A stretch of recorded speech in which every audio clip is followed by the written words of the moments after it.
Hi students, இப்போ நம்ம பார்க்க போகிற ஃபேக்டர் வந்து ஃபயர். இதுக்கு முன்னாடி நம்ம கிளைமேட்டிக் ஃபேக்டர்ஸில் என்னென்ன பார்த்தோம்? லைட்டு பார்த்தோம், டெம்பரேச்சர், அப்புறம் வாட்டர், விண்டு. இப்போ லாஸ்ட்டாக வந்து பார்க்க போகிறது ஃபயர். இதோட வந்து கிளைமேட்டிக் ஃபேக்டர்ஸ் வந்து முடிஞ்சிடும். இப்போ பார்ப்போம் ஃபயரை பற்றி என்னென்னு பார்ப்போம். உங்களுக்கு ஃபயர் அப்படின்னாலே உங்களுக்கு எல்லாத்துக்குமே என்ன வருது? ஒரு பயம் வரக்கூடியது. புரியுதுங்களா? ஃபயர் அப்படின்னாலே என்ன அர்த்தம்? உங்களுக்கு ஒரு பயம் வரக்கூடிய ஒரு ஃபேக்டர். சரி, இந்த ஃபயர்னால் என்னென்ன நமக்கு நன்மையா தீமையா அப்படின்னு பார்ப்போம். Fire is an exothermic factor caused due to the chemical process of combustion releasing heat and light. அதாவது என்னென்னா, ஃபயர் வந்து எப்படி வருது? ஒரு சப்ஸ்டன்ஸ், ஒரு பொருளை வந்து நம்ம என்ன பண்ணுறோம்? அதை எரிக்கும்போது அந்த ப்ராசஸ், அந்த கெமிக்கல் ப்ராசஸ் அதில் நடந்து அந்த ப்ராசஸ் மூலமாக நமக்கு என்ன ரிலீஸ் ஆகும்? Heat and light. ஹீட்டும் லைட்டும் வந்து அதிலேருந்து ப்ரொடியூஸ் ஆகும். நம்ம அடுப்பு எரிக்கிறோம், விறகு வச்சு எரிக்கிறப்ப என்ன ஆகும்? அதுலேருந்து ஹீட்டு வரும், அதே நேரத்தில் என்ன வரும்? லைட்டு, வெளிச்சம் வருது. புரியுதுங்களா? So it is mostly man made and sometimes develops naturally due to the friction between the trees surfaces. அதாவது இந்த ஃபயர் அப்படிங்கிறது பார்த்திங்கன்னா மெயினாக வந்து மேன் மேடு, மனிதர்கள் தான் அந்த காரணமே. தீக்கு வந்து காரணம் மனிதர்களால் தான் வந்து இந்த நெருப்பு உண்டாக்குறது மனிதர்கள் தான். பார்த்திங்கன்னா தெரியும். இப்போ ஃபாரஸ்ட் எடுத்துட்டோம்னா நேச்சராக நடக்கும். அது சம்டைம்ஸ் சில நேரங்களில் அந்த மரங்கள் நல்லா ஹைட்டாக வளர்த்துக்கூடிய மரங்களினுடைய பிரான்ச்சஸ் என்ன ஆகும்? ஒன்று அப்படி ஃப்ரிக்ஷன் என்ன அர்த்தம்? ஒன்று உரசுறப்ப என்ன ஆகும்? ஒரு ஹீட்னால் ஃபயர் உண்டாகி வர்றது வாய்ப்பு இருக்குது. அது சும்மா ரேர். ஆனால் மனுஷன் தான் என்ன பண்ணுறேன்? மெயினாக வந்து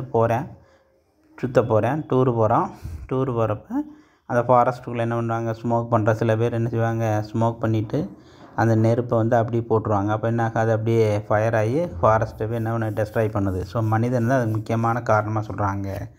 சரி, இப்போ இந்த ஃபயர் வந்து பார்த்திங்கன்னா என்னென்ன டைப் ஆஃப் கிளாஸிஃபை பண்ணியிருக்காங்க? Ground fire, surface fire, ground ஃபயர்னு 3 டைப் ஆஃப் கிளாஸிஃபிகேஷன் பண்ணுறாங்க. இப்போ கிரவுண்ட் ஃபயர் அப்படிங்கிறது which is flameless and subterranean. இது வந்து பார்த்திங்கன்னா அந்த தீ சுவாலைகள் கொழுந்து விட்டு எரியாது. இது வந்து கிரவுண்ட்னா அப்படி தரை மட்டத்தில் தரைக்கு கீழே அப்படின்னு இந்த ஃபயர் ஆகிட்டே போனால் அது வந்து கிரவுண்ட் ஃபயர். புரியுதுங்களா? அடுத்து சர்ஃபேஸ் ஃபயர். இது வந்து என்னென்னா கொஞ்சம் தரையிலேருந்து கொஞ்சம் மேலே எழுந்து அந்த ஸ்ரப்பு, அந்த ஹெர்பு, அதாவது சின்ன செடிகள், புதர் செடிகள்லாம் இருக்குது பார்த்திங்களா? அதை பூரா என்ன பண்ணும்? அது பூராத்தையும் சாப்பிட்ரும். பூராத்தையும் கன்சியூம்னு என்ன அர்த்தம்? பூரா எரித்து தள்ளிடும். அடுத்து கிரவுண்ட் ஃபயர். இது வந்து பார்த்திங்கன்னா பேர்ன்ஸ் த ஃபாரஸ்ட்டு கெனாப்பின்னு என்ன அர்த்தம்? தாவரத்தை நல்லா கொழுந்து விட்டு எரியக்கூடியதான் கிரவுண்ட் ஃபயர். நல்லா கொழுந்து விட்டு எரியிறப்ப என்னாக அந்த பிளான்ட்ஸ், அந்த ட்ரீஸினுடைய டிப்பு வரைக்கும் அந்த சர்ஃபேஸ், அந்த ஃபாரஸ்டினுடைய கெனாப்பின்னு சொல்கிறாங்க பார்த்தியா, அதில் நுனி வரைக்கும் எரிஞ்சிட்டு போனால் அதுதான் கிரவுண்ட் ஃபயர் அப்படிம்பாங்க. புரியுதா? சரி, என்னுடைய எஃபெக்ட்ஸ் ஆஃப் ஃபயர் அப்படின்னு பார்த்தோம்னா என்னென்ன effects? Fire has a direct lethal effect on plants. நெருப்பு வந்தால் பிளான்ட்ஸ் உயிரோடு பிழைக்க முடியுமா? ஸோ டைரெக்டாக பிளான்ட்ஸ் இன்னொன்று தான் கொண்டுது. லீத்தல்னு என்ன அர்த்தம்? பிளான்ட்டை டெஸ்ட்ராய் பண்ணுது, அழிச்சிடுது அப்படின்னு அர்த்தம். அப்புறம் பேர்னிங் ஸ்கேர்ஸ். இப்போ அந்த ஃபயர் ஆகிறப்ப என்ன ஆகும்னா அந்த மரங்களில் வந்து பார்த்திங்கன்னா ஸ்டெம்மில் வந்து பார்த்திங்கன்னா அங்கங்கே தழும்புகள் வந்து ஏற்படும், பார்த்துருப்பீங்க. ஸோ அந்த தழும்பு வழி என்ன செய்யுதுன்னா அந்த பேராசைட்டிக் ஃபங்கை, இன்செக்ட்ஸ், சில ஃபங்கஸ், இன்செக்ட்ஸ் எல்லாம் என்ன ஆகும்? அதுக்குள்ளே என்ட்ரி ஆகிரும். ஸோ அதுக்குள்ளே என்ட்ரி ஆகி என்ன ஆகும்? அந்த ஸ்டெம் மூலமாக உள்ளே போய் அந்த பிளான்ட்டுக்கு, அந்த மரத்துக்கு என்ன பண்ணுமா? இந்த ஃபங்கஸ்ஸு உள்ளே போய் டிசீஸ் ப்ரொடியூஸ் பண்ணும். அந்த இன்செக்ட்டும் போய் டிசீஸை ப்ரொடியூஸ் பண்ணிடுது. அப்புறம் it brings out alteration of light, rainfall, nutrient cycle, fertility of the soil, pH of the soil flora and fauna. So இந்த ஃபயர்னால் எது ஆல்ட்ரு ஆகுது? லைட்டு மாறுது, ரெயின்ஃபால் மாறுது, மழை அளவு என்னாகுது? சேஞ்சஸ் ஆகிடுது. நியூட்ரியன்ட் சைக்கிள், அந்த சொல்கிறாங்க பற்றி கார்பன் சைக்கிள், நைட்ரஜன் சைக்கிள், இதெல்லாம் அஃபெக்ட் ஆகுது, ஆல்ட்ரு ஆகுது. Fertility of the soil fertility என்ன ஆகுது? சேஞ்ச் ஆகுது. pH ஆஃப் த சாயில் மாறுது. சாயிலில் இருக்கக்கூடிய ஃப்ளோரா அண்ட் ஃப்ளோரானா தாவரங்கள், ஃபனானா விலங்குகள்.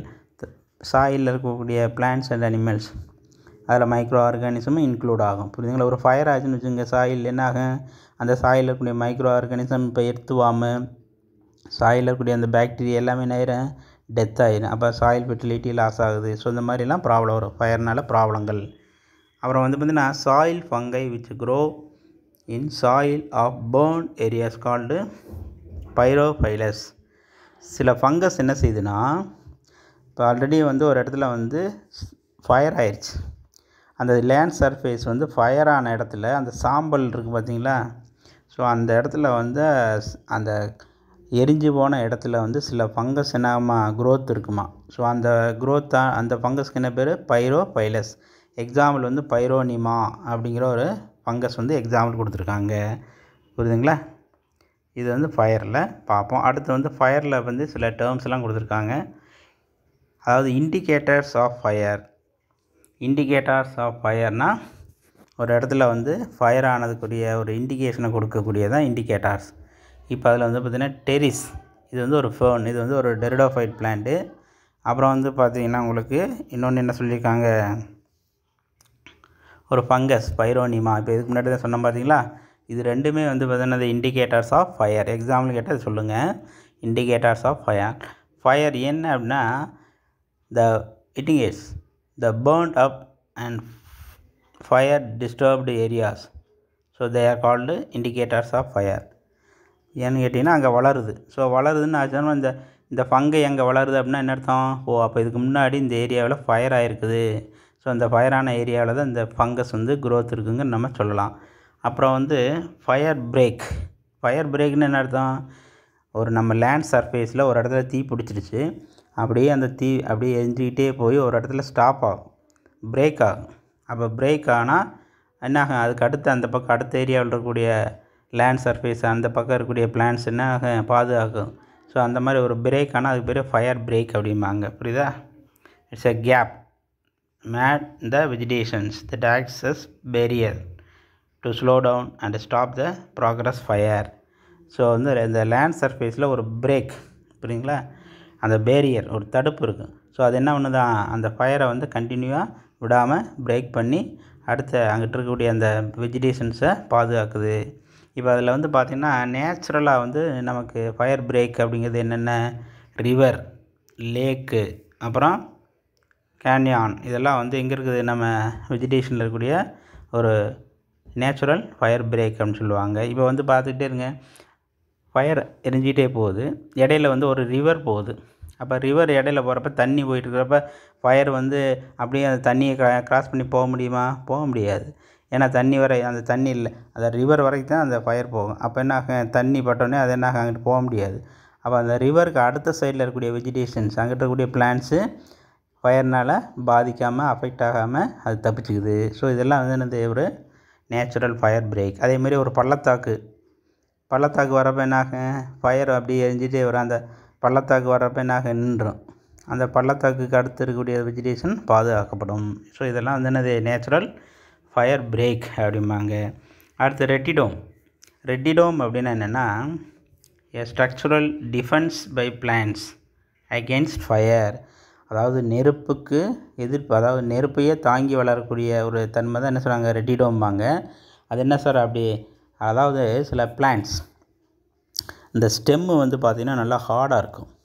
அந்த ஸ்டெம்மில் வந்து பார்த்திங்கன்னா அந்த அவுட்டரில் இருக்கக்கூடிய இந்த பார்க், அந்த பட்டை இருக்குது பார்த்திங்களா, அந்த அவுட்டர் லேயர் அந்த பார்க்கில் வந்து பார்த்திங்கன்னா மெயினாக வந்து ஒரு கெமிக்கல் சப்ஸ்டன்ஸ் வந்து அதில் இருக்கும். அதுக்கு பேர் என்ன சொல்லுவாங்கன்னா சுபரின் அப்படிம்பாங்க. அதுக்கு பேர் என்னது, சுபரின். உங்களுக்கு வந்து சுபரைஸ்டுன்னு போட்டிருப்பாங்க பாருங்க. சுபரின்கிற கெமிக்கல் வந்து அந்த லேயர் இருக்குது பார்த்திங்களா, அந்த பெரிடம், அதேமாரி கார்டிக்கல் ரீஜன்ஸ், ஃப்ளோயம் டிஷ்யூ, இதுலெல்லாம் அந்த கெமிக்கல் சுபரின் வந்து டெபாசிட் ஆகி அந்த ஸ்டெம்மை வந்து நல்லா ஸ்ட்ராங்காக வச்சுக்குமா.